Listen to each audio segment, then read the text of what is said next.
السلام علیکم ورحمت الله وبرکاته.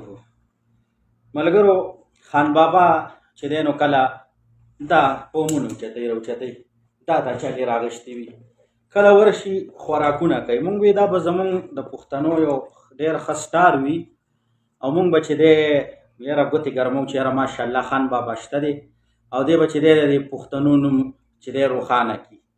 خو لحاظه خان بابا چې دی کله ورځي په اتیشونو غوښې راخلي او کله څه نو ده ته زم چې ستا نه ښه خوراک زموږ سره یو تبلیغي دی ابرارشاه جمعیتي نوم باندې هډي ده، هغه ستا نه ښه خوراک کولی شي. پوه شولې؟ ته چې کوم خوراکونه کوې هغه به یې ښه په سنت طریقې او سم به دا پلیټ پر داسې صفا کړي، دا خانه کړي شه چې ته به یې هم نه پېژنې. دا خو ته خو هسې چې دی رزق توهین کې.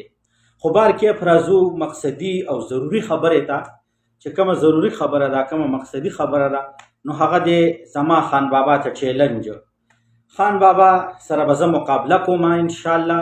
ډېرې ماله ټیم راکړي، ډېرې ماله چې دی دغه راکړي چې یاره په پلانکي ځای کې په پلانکي تاریخ انشاءالله باذن الله په هغه ورځ باندې به چې دی زه په هغه مقام کې او په هغه ځای کې به موجود یم او زما او د خان بابا به چې دی که خیر انشاءالله ښه مضبوطه مقابله کېږي. زه امید لرم چې زمونږ ملګري به مونږ سپورټ هم کوي او زما د پیغام به خان بابا ته ورسي چې بلال درته چیلنج درکو او انشاءالله د خان بابا سره به که خیر زما مقابله وي. نو زه چې کومه خبره مې وکړله او دا کوم چیلنج مې ورکړه اوس د خان بابا اکسپټ کړي. خو دې کې به زما یو دوه درې شرطونه وي. زما لومبی شرط دا دی چې خان بابا چې کله ما سره مقابله کوي دی به کمیس وباسي. لحاظه که دا شرط خان بابا ته منظور وي نو موسټ ویلکم، ځکه چې د خان بابا کومه کته اچولې ده نو دا چې دی نر خرم نشي وړی. نو زما چې دی دومره وجود نه دی چې زه صرف دغه جامې اوچتې کړم. خو بار کیف که دغه جامې لرې کړلې او دا کومه کته چې دا اچولې ده او دی وایي چې یاره بلکل زه به تا سره چې دی څنګه چې کراټ مینان کوي، څنګه چې ریسلران جنګ کوي، دغسې جنګ در سره کولو له تیار یم. نو بلکل زه یو قدم هم نه وروسته کېږم.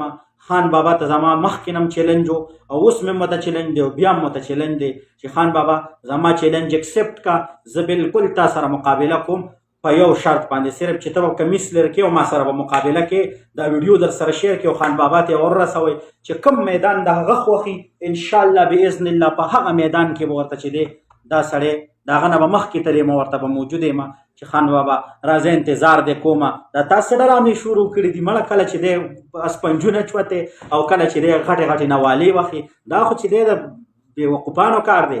راشه تا باندې زمونږ د ریسلر دغه چې ته به ډېر ښه ریسلر یې او ته به ډېر ښه کراټمین یې او ته به چې دی یو نامتو خان پهلوان یې. خو بار کیف ته هېڅ قسم ته پهلوان نه یې. زما تا ته چیلنج دی خان بابا، زما چیلنج اکسپټ کړو. انشاءالله زه تا سره چې دی مقابلې له تیار یم.